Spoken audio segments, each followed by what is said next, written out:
शिव कथा कहती है नंदी का एक पांव जो ऊपर होता है, आप लोगों ने दर्शन करे होंगे शंकर जी के मंदिर में नंदी के, तो नंदी का एक पांव उठा हुआ होता है, एक पांव नीचा की ओर होता है।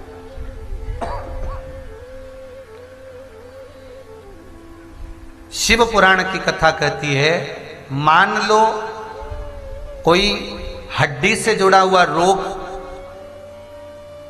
नेत्रों से जुड़ा हुआ, मस्तिष्क से जुड़ा हुआ कोई रोग रहता है, तो एक नीले कलर का फूल आता है महाराज, उस फूल में हल्दी डालकर गुरुवार का प्रदोष पड़ने पर जो नंदी के पांव के पास समर्पित कर देता है महाराज, उसका रोग धीरे धीरे समाप्त होने लगता है। लिंग पुराण कहती है कि नंदीश्वर भगवान के सामने जो पुष्प समर्पित करा जाता है उसको, ये तो लिखा था स्कंद पुराण और शिव पुराण। लिंग पुराण कहती है जो फूल आपने समर्पित करा उसको लाकर पानी की बाल्टी में डालकर आप स्नान भी कर सकते हो, उससे भी हड्डी के जितने रोग होते हैं उसमें आराम लगने लगता है। जैसे कहीं शरीर नहीं चल रहा, हाथ झुन्न पड़ रहा है, हाथ काम नहीं कर रहा, हाथ में झुनझुनी आ रही है, कंपन आ रहा है, उसमें भी ये प्रयोग काम, पर होना चाहिए बृहस्पतिवार की प्रदोष। अगर प्रदोष का व्रत नहीं कर सकते, प्रदोष के दिन आप व्रत नहीं कर सकते, मान लो आपसे भूखा नहीं रहा जाए, प्रदोष का व्रत नहीं कर सकते, प्रदोष के दिन आप भूखे नहीं रह सकते, मंदिर भी नहीं जा सकते, दिया भी नहीं लगा सकते, तो शिव महापुराण की कथा कहती है कि प्रदोष के दिन, प्रदोष काल में अपने ही दरवाजे के पास देवाधिदेव महादेव का स्मरण कर लक्ष्मी की वृद्धि के, कार्य सिद्धि के लिए, संपदा को प्राप्त करने के लिए आप अपने ही दरवाजे के पास में एक दीप लगा सकते हैं। कौन से दिन? प्रदोष। एक छोटा सा उपाय अवश्य करिएगा। अगर बच्चे कोई एग्जाम में बैठ रहे हैं या कंपटीशन एग्जाम है या नौकरी के लिए अप्लाई कर रहे हो, मान लो 4-6 महीने से बैठे हो, 8 महीने से बैठे हो, सर्विस नहीं है, नौकरी नहीं है, तो एक छोटा सा उपाय अवश्य करिएगा शिव महापुराण का।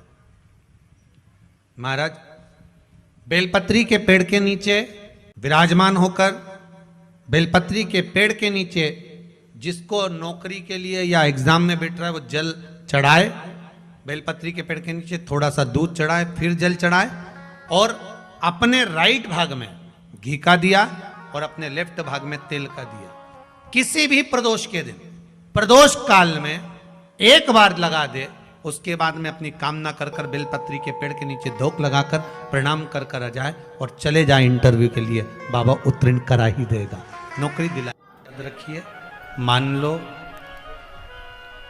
घर में अगर लक्ष्मी नहीं आ रही, किसी कारणवश कोई कार्य ऐसा हो गया हो कि आप बहुत मेहनत कर रहे हो, सफलता नहीं मिल रही हो, लक्ष्मी प्रवेश नहीं कर रही हो, तो महाराज बेल का जो फल होता है, उस फल के अंदर का जो गुर्दा होता है, बेल के फल का अंदर का जो भाग होता है गुर्दा, उसको लेकर घर पर आओ और सुखा लो।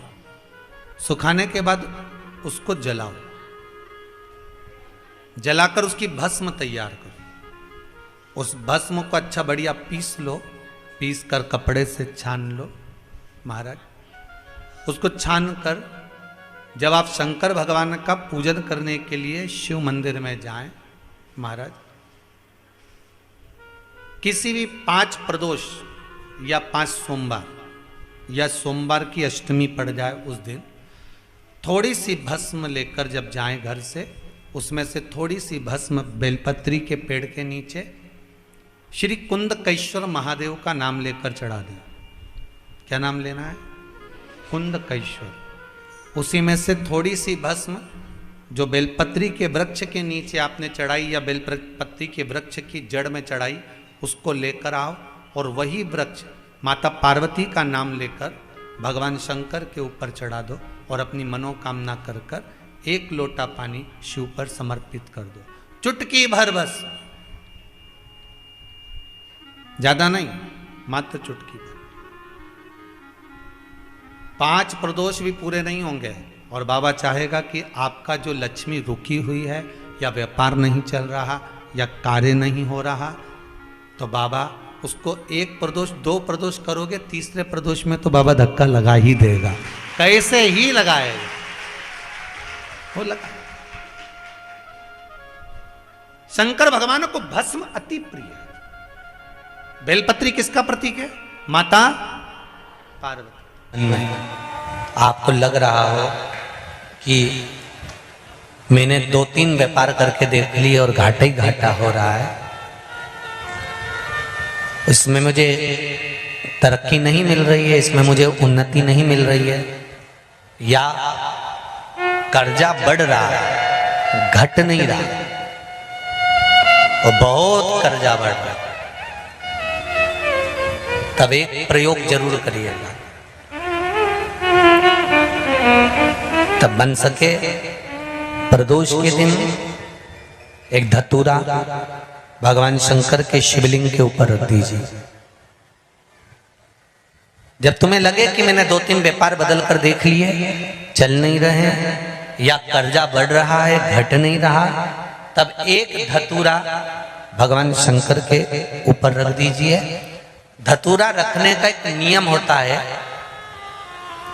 धतूरे की जो डंडी होती है, देखिए छोटी सी डंडी होती है धतूरे में, वो डंडी धतूरे की आप जहां बैठे हो उससे विपरीत होना चाहिए।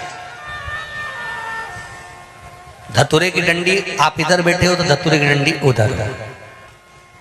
अपने को लग रहा है कि व्यापार मैंने बदल लिया, 2 बार 4 बार 6 बार व्यापार बदल के देख लिया और कर्जा बढ़ रहा है, पर व्यापार भी नहीं चल रहा। फैक्ट्री डाली वो भी बंद हो गई, दुकान डाली वो भी बंद हो गई, कुछ काम करा वो भी बंद हो गया। जहाँ संबंध के लिए जाते हैं संबंध नहीं होता है, बेटा बेटी बड़े हो गए उनका कहीं जम नहीं रहा, बहुत प्रयास करके देख लिया पर हो नहीं रहा। तो प्रदोष के दिन धतूरे को रखिए, पर डंडी विपरीत दिशा की ओर हो और 1 लोटा जल धीरे धीरे उसी धतूरे के ऊपर आप चढ़ाना प्रारंभ कर दीजिए जो शिवलिंग के ऊपर रखा हुआ। महाराज हाटकेश्वर महादेव का नाम लेकर, कौन से महादेव? जम के बोलो जरा। हाटकेश्वर महादेव का नाम लेकर जो जल समर्पित करा जाता है और उस जल को समर्पित करने के बाद उसी धतूरे को वापस घर में ले आया जाता है, वापस लिया। उसके बाद तुम जिस कार्य में हाथ डालोगे और जो कार्य करना चाहोगे उसमें सफलता मिलना चालू हो जाएगी और कर्जा भी धीरे धीरे चूकना प्रारंभ हो जाएगा। संबंध नहीं हो रहे होंगे तो संबंध हो। जब धन कम हो, संपदा कम हो, व्यापार नहीं चल रहा हो, बहुत कष्ट बहुत तकलीफ की जिंदगी निकल रही है, 2 रुपए भी अगर खाने के लिए नहीं है तो एक बार प्रयास करना, घर में ही प्रदोष के दिन घी का दिया लगाकर या मंदिर में शंकर के घी का दिया लगाकर उसमें 2 बाती, कितनी बाती? 2 बाती रखना। चाहे तुम लंबी रख लो चाहे गोल रख लो, पर रखना 2 ही बाती। घी का दिया लगाकर दुख दहन स्तोत्र का पाठ करो।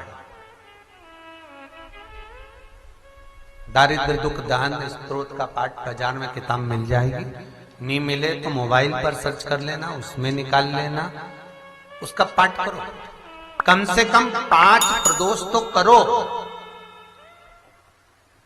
और बाबा विश्वास रखना शिव महापुराण पर, अगर पहली प्रदोष पर ही आपने अगर घी का दिया लगाकर आसन लगाकर शंकर के सम्मुख में प्रदोष के दिन प्रदोष काल में शिव की पूजन कर दारिद्र दुख दहन स्तोत्र का पाठ चालू कर दिया तो विश्वास रखना कि 5 प्रदोष तक तो बाबा खुद करुणा कर देगा। आपको मुड़कर नहीं देखना पड़ेगा। नौकरी नहीं लग रही, सर्विस नहीं लग रही, परास्त तो हो चुके हैं, फॉर्म भर भर कर दुनिया के हाथ जोड़ जोड़ कर एक बार महादेव के हाथ जोड़ लो, एक बार उससे कह लो